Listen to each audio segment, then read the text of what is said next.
Bonjour à toutes et à tous, je suis ravi de vous retrouver aujourd'hui pour une histoire qui va nous conduire du côté de l'Angleterre. Une affaire qui a véritablement marqué les Britanniques et pour de bonnes raisons. Et on y vient. Juste avant, n'hésitez pas à vous abonner en activant la petite cloche pour ne pas manquer la suite du contenu. Vous trouverez dans la description de cette vidéo tous les liens Instagram, Twitch et TikTok pour ceux qui veulent venir parler avec moi directement ou voir d'autres petites histoires. Quoi qu'il en soit, à présent, nous sommes donc prêts pour débuter notre récit. Alors plongeons dans cette affaire.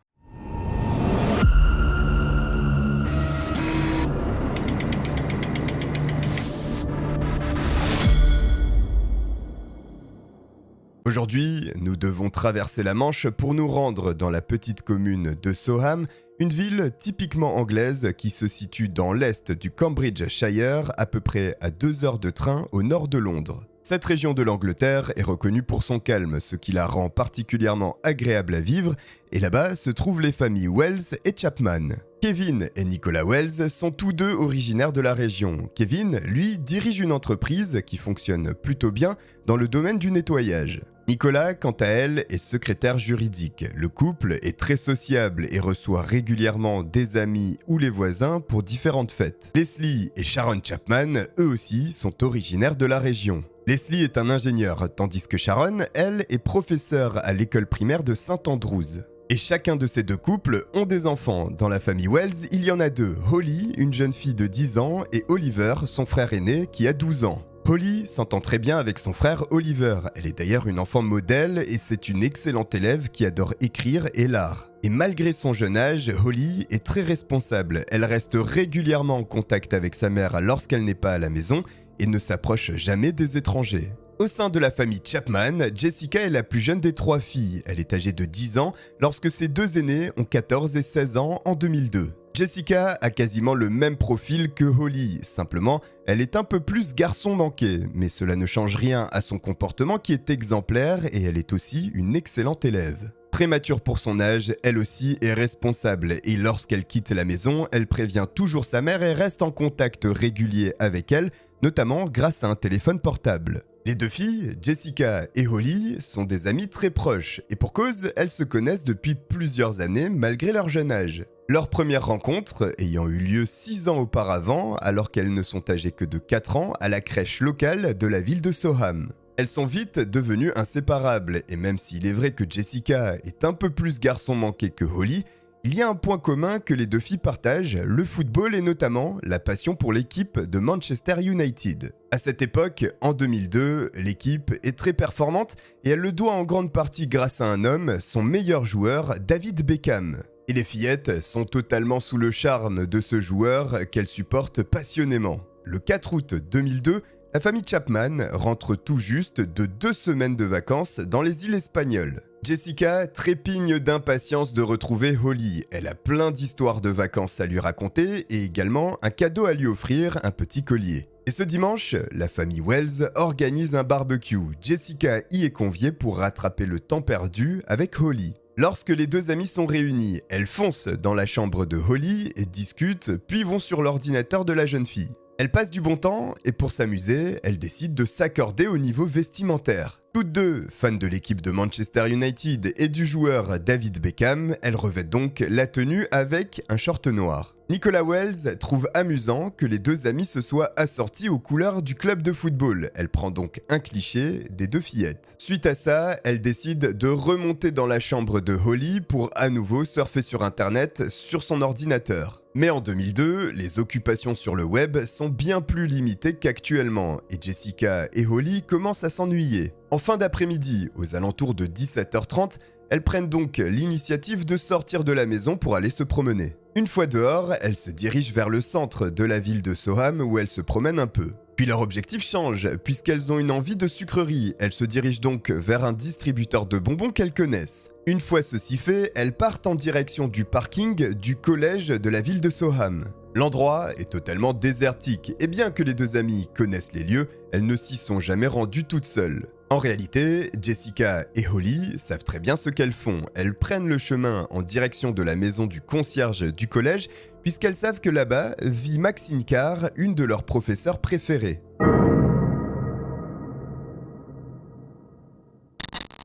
Pendant ce temps, les Wells et leurs invités profitent du barbecue, mais aux alentours de 20h, ces derniers décident qu'il est temps de rentrer chez eux. Nicolas se rend donc dans la chambre de Holly pour chercher les deux adolescentes afin qu'elles disent au revoir aux invités. Et lorsqu'elle pousse la porte de la pièce, il n'y a aucune trace ni de Jessica ni de Holly. Une légère angoisse monte à présent chez les parents puisque désormais ils ont parcouru l'ensemble des pièces de la maison et il n'y a aucune trace des deux fillettes. Mais les Wells estiment qu'il est fort probable que les deux jeunes filles reviennent d'ici une demi-heure. Malheureusement, ce n'est pas le cas, et aux alentours de 20h30, Nicolas appelle les Chapman. Elle souhaite savoir si les deux jeunes filles se sont rendues à la maison de Jessica, mais lorsque Sharon Chapman décroche, elle explique qu'elle ne les a pas vues de la journée. Sharon, à peine a-t-elle raccroché avec Nicolas qu'elle compose le numéro du téléphone portable de sa fille. Mais le déclenchement instantané de la boîte vocale indique que le téléphone est éteint. Il est désormais 20h45 ce dimanche 4 août 2002 et la terreur vient de prendre le dessus. Les deux familles sortent dans la rue afin de quadriller le secteur dans l'espoir de retrouver les fillettes, ou au moins un indice qui aiderait à les localiser. Ils questionnent les rares personnes qui se trouvent à l'extérieur en ce dimanche soir, mais aucune d'entre elles n'a aperçu ni Jessica ni Holly. C'est ainsi qu'aux alentours de 22h, la police est contactée et se rend aussi rapidement que possible au domicile de la famille Wells. Lorsque les premiers agents apprennent que Jessica avait son téléphone portable sur elle, ils demandent une triangulation auprès du service téléphonique de Vodafone. Mais l'opérateur ne peut apporter qu'un renseignement très vague en indiquant que le dernier endroit où a borné le téléphone de Jessica se trouve près de la ville de Soham. De nombreux policiers sont déployés dans la petite ville. Après tout, c'est un événement extrêmement rare que des fillettes disparaissent ainsi. Et vers 1h du matin, un agent de police et son chien se rendent vers le collège de Soham. L'agent souhaite avoir accès à l'école pour y effectuer des recherches avec son chien et il tombe sur le concierge de l'établissement scolaire, Ian Huntley. La situation lui est exposée et il collabore aussitôt. Il va chercher les clés pour accéder aux différents endroits de l'établissement. Il permet à l'agent de police d'accéder au terrain de l'école ainsi qu'à l'école elle-même. Il ouvre différents portails jusqu'à ce que les deux arrivent au niveau d'une grande remise. Ce hangar se trouve en face de la maison du concierge, mais ce dernier n'a pas les clés pour l'ouvrir. L'agent de police se poste alors en face de la porte et écoute attentivement à l'intérieur. 1 minute se passe, mais il n'y a absolument aucun bruit, et le chien ne remarque rien non plus. Alors, au bout de ce temps, il s'en va. Quelques instants plus tard, une enseignante de l'école croise le concierge et elle lui demande s'il a vu les deux jeunes filles, Jessica et Holly. Et Yann répond par l'affirmative. Il détaille que la police est venue le solliciter pour faire des recherches à propos de deux fillettes disparues. Mais il précise qu'il n'avait pas fait le lien avec Jessica et Holly puisque l'agent ne lui a pas mentionné ces deux noms. Il explique à l'enseignante qu'à 18h30, Jessica et Holly ont toqué à sa porte pour prendre des nouvelles de Maxine, sa petite amie, mais également enseignante dans l'école. Et c'est ainsi qu'aux alentours de 4h du matin, Ian Huntley s'est rendu de lui-même au commissariat pour apporter ses éléments aux policiers. L'homme est reçu par un agent de police, mais il semble totalement déstabilisé et il a du mal à comprendre ce qu'il essaye de lui exposer. Sachant qu'il est toujours intimidant de se rendre au commissariat, des enquêteurs sont envoyés au domicile de Ian Huntley le lendemain matin pour prendre sa déposition. Et la première chose qu'ils remarquent lorsqu'ils entrent dans la propriété est que Ian est fraîchement douché et qu'il n'a clairement pas dormi de la nuit, ou très peu. Ses cheveux étaient encore humides et il avait de grosses poches de cerne sous les yeux. À l'entame de la discussion, il apparaît nerveux et s'essuie sans cesse les paumes de ses mains qui sont moites. Par ailleurs, les enquêteurs constatent quelque chose d'étrange qui attire leur attention. Malgré la pluie qui tombe désormais depuis plusieurs heures sur Soham, du linge est étendu à l'extérieur pour sécher. Il y a aussi une forte odeur de citron dans la maison, du fait notamment de l'utilisation de produits ménagers. La propriété vient d'être nettoyée de fond en comble. Bien que le concierge soit extrêmement nerveux et qu'il y ait ces éléments étranges, les enquêteurs n'ont rien constaté d'autre d'anormal et encore moins de traces de passage des deux jeunes filles. Et la priorité est bien celle-là, retrouver Jessica et Holly. Les recherches vont donc s'intensifier.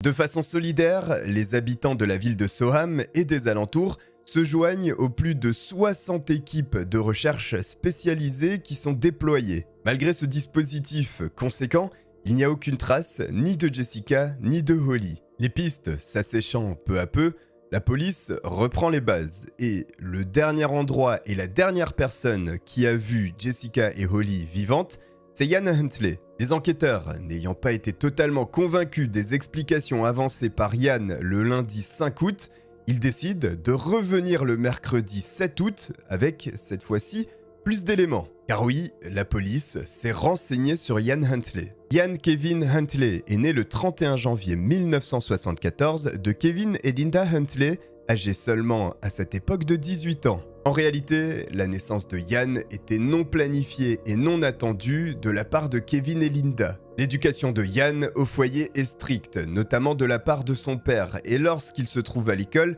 ce n'est pas plus facile pour lui. Il est très solitaire et il est la cible d'autres camarades qui n'hésitent pas à lui imposer de nombreuses brimades et injures. Le parcours scolaire de Ian est chaotique et à l'âge de 16 ans, il met un terme à sa scolarité. Il entre donc sur le marché du travail très peu qualifié et doit se contenter de petits emplois. Et durant son adolescence, il développe un autre aspect de sa personnalité, une attirance toute particulière pour les filles. Étant incapable de cibler des filles de son âge, il se rabat sur celles qui sont plus jeunes et un peu plus naïves aussi. Pour obtenir qu'elles sortent avec lui, Ian va se mettre à mentir de manière récurrente. Il devient un véritable mythomane. Mais les mensonges ne sont que la première étape. À l'âge de 18 ans, par exemple, il va raconter un tas d'histoires à une jeune fille de 12 ans. Celle-ci va boire ses paroles et elle va le suivre jusque dans son appartement où il va l'alcooliser et la violer. À l'âge de 20 ans, il va se lier d'amitié avec une fille de 11 ans qu'il a rencontrée à une fête foraine. Et là encore, il va l'amener à son appartement.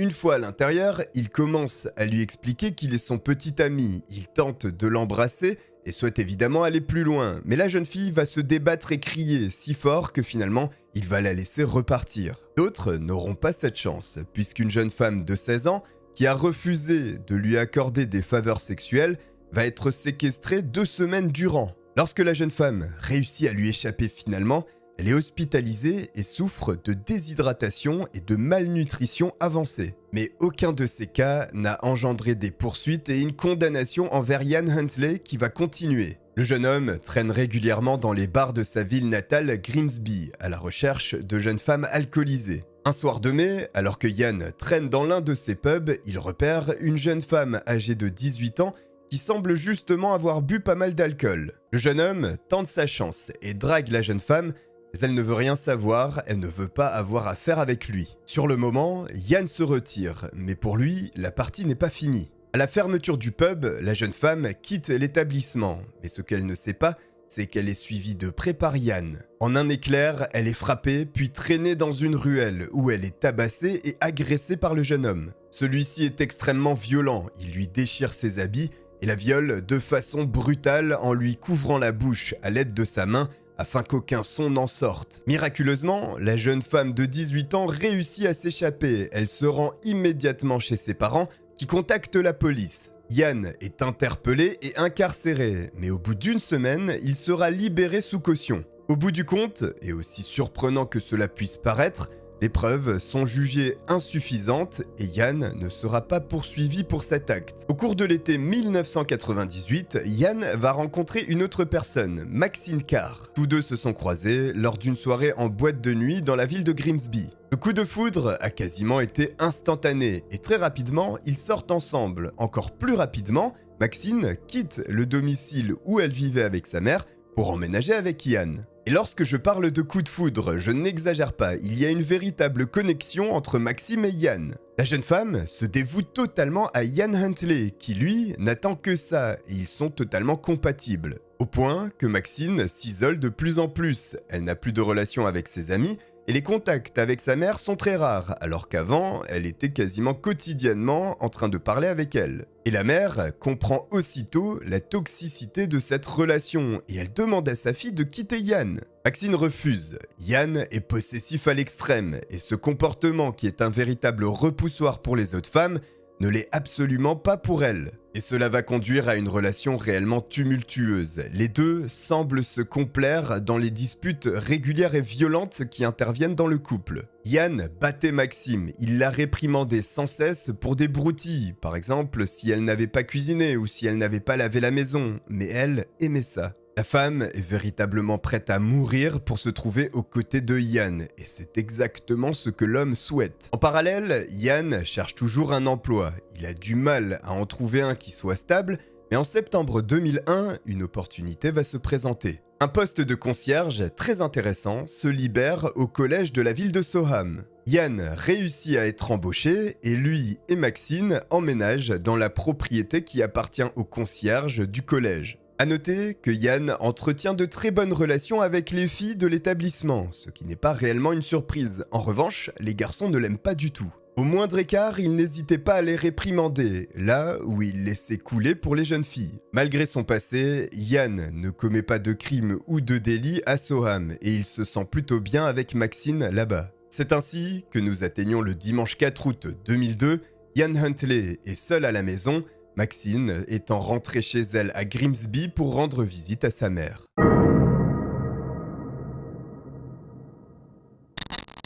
Nous sommes donc à présent le mercredi 7 août et Yann ainsi que Maxine font face aux policiers qui les interrogent. Lorsque ceux-ci leur demandent leur emploi du temps au moment de la disparition de Jessica et Holly, Maxine indique qu'elle se trouvait dans le bain lorsque les deux fillettes se sont présentées à la maison. Et les paroles de Maxine sont capitales, puisque désormais il y a un témoin supplémentaire qui indique qu'effectivement les deux jeunes filles sont passées par la maison du concierge et sont reparties ensuite. Vous l'avez compris bien entendu, Maxine vient de mentir aux enquêteurs, puisqu'en réalité elle n'était pas sur place ce dimanche 4 août, elle était à Grimsby. Et ça, les enquêteurs ne le savent pas, ils demandent alors dans la routine habituelle s'il est possible de prélever de l'ADN à Yann. Et cette simple question va en générer beaucoup d'autres, mais cette fois-ci de la part de l'homme, qui veut absolument tout savoir sur le fonctionnement de l'ADN. Une nouvelle fois, son attitude est étrange, mais il se soumet au prélèvement. En parallèle, cette affaire est largement médiatisée au niveau national, et la presse souhaite toujours obtenir plus d'éléments. Et des interviews sont données dans toute la ville de Soham, mais il y en a deux particulièrement intéressants.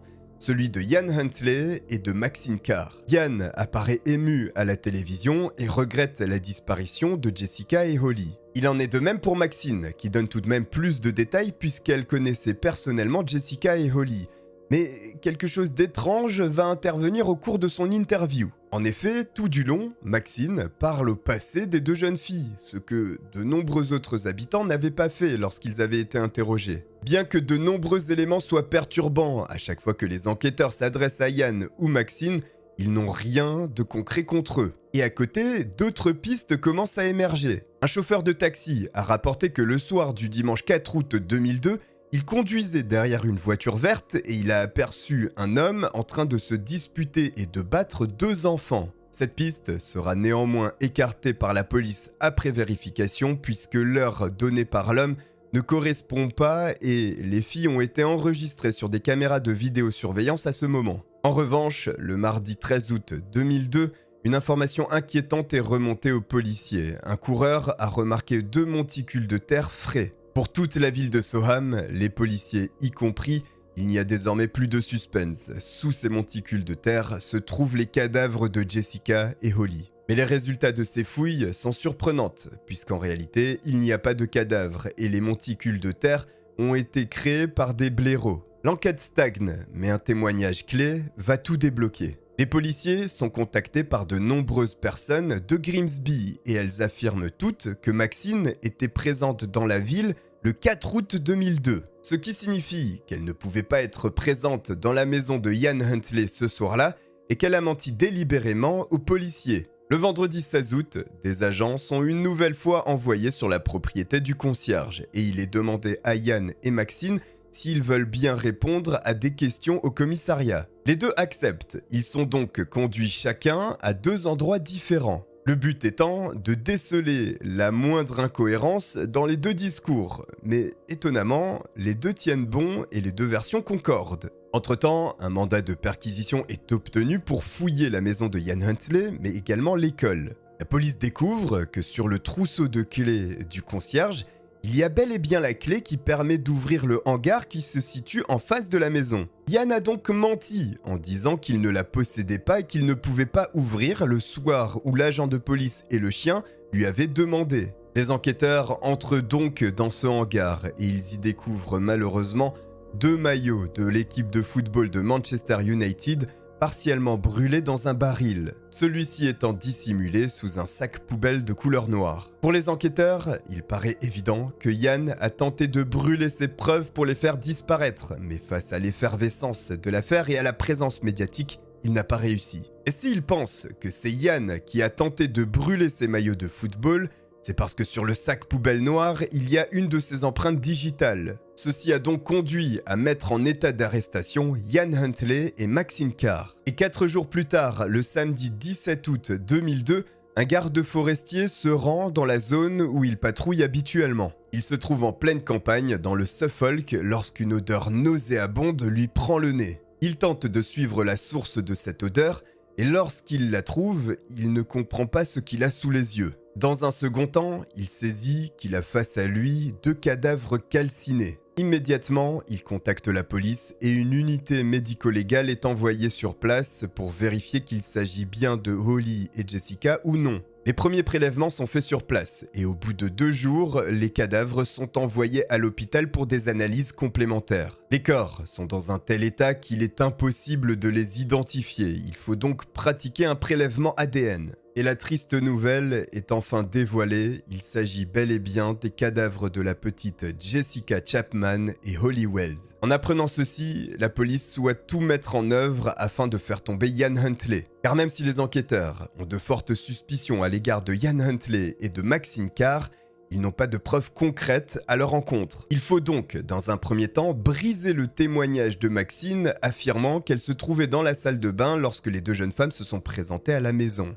Et sous la pression, la femme va finir par céder. Elle confirme aux enquêteurs les témoignages qui leur avaient été rapportés et affirme qu'elle n'était pas sur place mais bien à Grimsby dans sa ville natale. Elle justifie son mensonge en expliquant que Yann avait déjà été ciblé pour de telles accusations et que malgré l'abandon des poursuites, la semaine en prison l'avait totalement détruit. Persuadée qu'il est innocent dans cette affaire, elle ne souhaitait donc pas qu'il revive la même chose que quelques années auparavant. Et elle affirme qu'il n'a rien à voir avec la disparition de Jessica et Holly. Yann, de son côté, refuse de s'exprimer et il ne répond à aucune des questions posées au cours de son interrogatoire. Mais les révélations de Maxine, ainsi que les éléments de preuve retrouvés dans le hangar, sont amplement suffisants pour que le mardi 20 août 2002, Ian Huntley soit inculpé de l'enlèvement et du meurtre des fillettes. Dans la foulée, Maxine est également inculpée pour entrave à la justice avec son faux témoignage.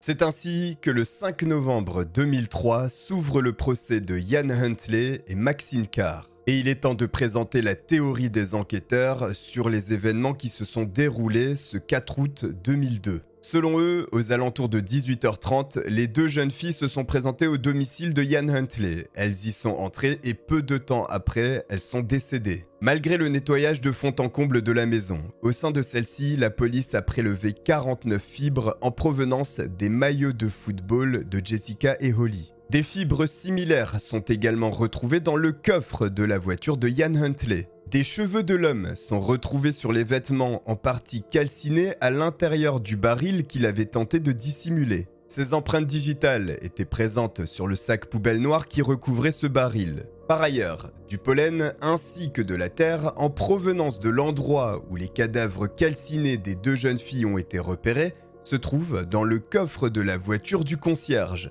Cet aspect médico-légal prouve que Ian Huntley a nécessairement été en contact avec les 2 jeunes filles. Selon la police, qui se base également sur le passé de Ian, les 2 jeunes filles qui se promenaient dans les rues de Soham ont été attirées et manipulées pour rentrer à l'intérieur de sa maison. C'est à ce moment, une fois à l'intérieur du domicile, qu'elles ont été attaquées et tuées. La cause de la mort n'est pas certaine, mais selon les médecins légistes, il s'agit certainement du processus de strangulation. Pour les enquêteurs, l'attaque n'était pas préméditée. Il n'y avait pas d'arme à feu, pas d'arme blanche et il n'y a pas de traces de coups ou de violence sur les cadavres des jeunes filles. Les seules marques retrouvées se trouvent sur le visage de Ian Huntley, 3 griffures d'à peu près 3 cm de long. Suite à ce meurtre impulsif et pour se débarrasser de toute trace ADN, il a plongé le corps des jeunes filles dans la baignoire. Il les a lavées, puis les a rhabillées avant de nettoyer de fond en comble la maison. Chaque meuble et chaque pièce où les filles sont passées sont nettoyées minutieusement.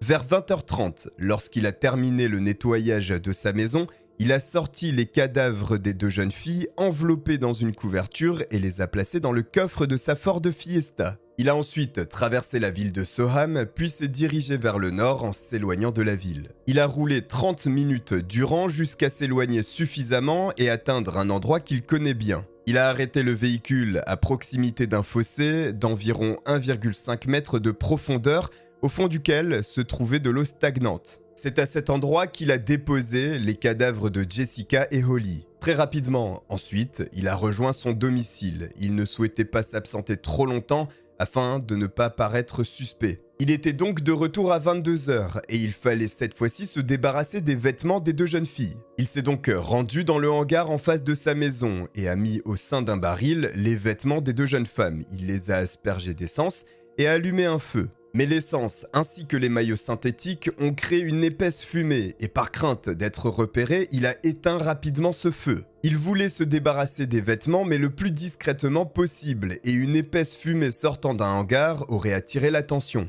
Par ailleurs, de nombreuses personnes, y compris des agents de police, étaient déjà dans les rues de Soham en train de chercher les jeunes filles. Il décide donc de patienter avant de trouver le moment opportun pour se débarrasser des preuves. Le mercredi 7 août 2002, 3 jours après la disparition des filles, la police était venue chez Ian Huntley. Et ce jour-là, souvenez-vous, elle avait prélevé son ADN. Inquiet d'avoir laissé des traces ADN sur les cadavres des 2 jeunes femmes et que la police puisse faire le recoupement avec l'échantillon qu'il leur avait donné, il décide de retourner à l'endroit où il les avait déposés. Il déverse sur les dépouilles de Jessica et Holly des litres d'essence avant de mettre le feu. Puis il est retourné à son domicile et la police ensuite a fait la découverte dans le hangar. Voici pour la version de l'accusation. Désormais, c'est au tour de la défense. Selon Ian Huntley, le décès des 2 jeunes filles est un accident. Holly serait entrée dans la maison et elle se serait mise à saigner du nez en ne se sentant pas bien. Il aurait donc accompagné la fillette à l'étage dans la salle de bain pour s'occuper d'elle. Mais elle serait tombée la tête la première dans la baignoire et ceci aurait inquiété Jessica qui se serait mis à crier.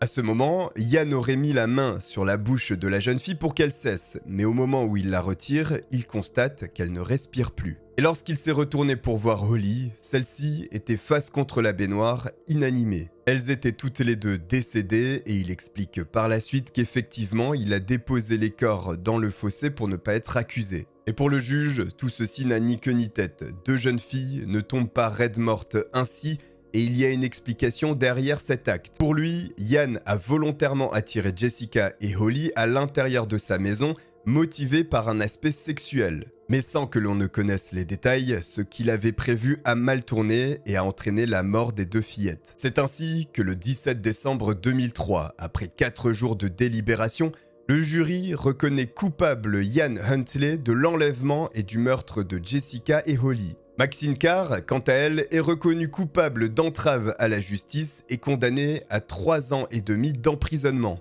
Et personnellement, tout comme le juge, je pense également que Ian Huntley était motivé par un aspect sexuel, surtout lorsque l'on connaît son histoire auparavant. A noter tout de même la légèreté dans les contrôles qui sont faits lorsqu'il y a un emploi qui est libre dans une école, puisque Ian Huntley, avec son passé, n'aurait jamais dû pouvoir accéder à ce poste de concierge. Voici pour la terrible affaire des meurtres de Soham, où 2 petites filles ont tragiquement perdu la vie. Je ne sais pas ce que vous en pensez, n'hésitez pas à me le dire en commentaire. En tous les cas, j'espère que cette histoire vous a plu, n'hésitez pas à liker et à vous abonner si c'est le cas. Je vous remercie de m'avoir regardé et je vous dis à très bientôt. Ciao.